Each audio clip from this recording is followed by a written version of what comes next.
Mnogi teoretičari društva kažu da je grad najkomplikovanija ljudska tvorevina. U isto vreme to kako grad živi i kako je sačinjen može da se reflektuje ili se ključno reflektuje na njegov duh, na njegovu energiju. Kako vi vidite duh Beograda? Kako ga doživljavate u ovom trenutku?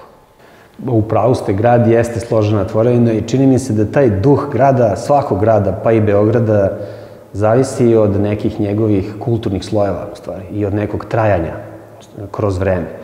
I od taloženja tih kulturnih slojeva s jedne strane. S druge strane, zavisi od neke topografije, morfologije, neke prirodne geografije tog mesta i njegove dinamike i njegove zanimljivosti.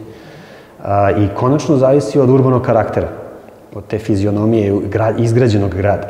Mislim da Beograd ima sva ta tri elementa u nekom svom duhu,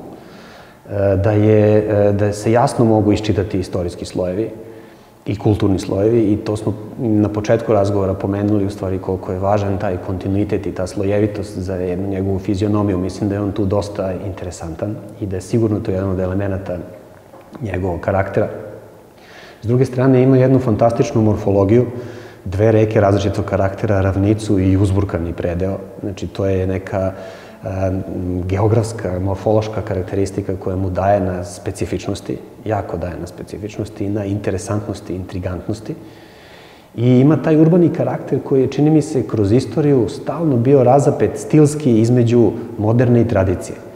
I ono što mi danas uzimamo kao tradicionalni objekat, nekad je bio moderni objekat u odnosu na nešto, u odnosu na što je došao u tom trenutku nastajanja.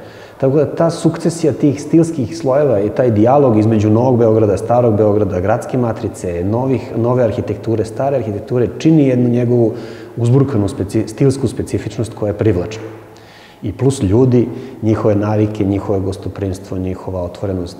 Znači, to je negde što je otprilike moglo da se definiše kao nekakav duhovni moment Beograda, njegov karakter.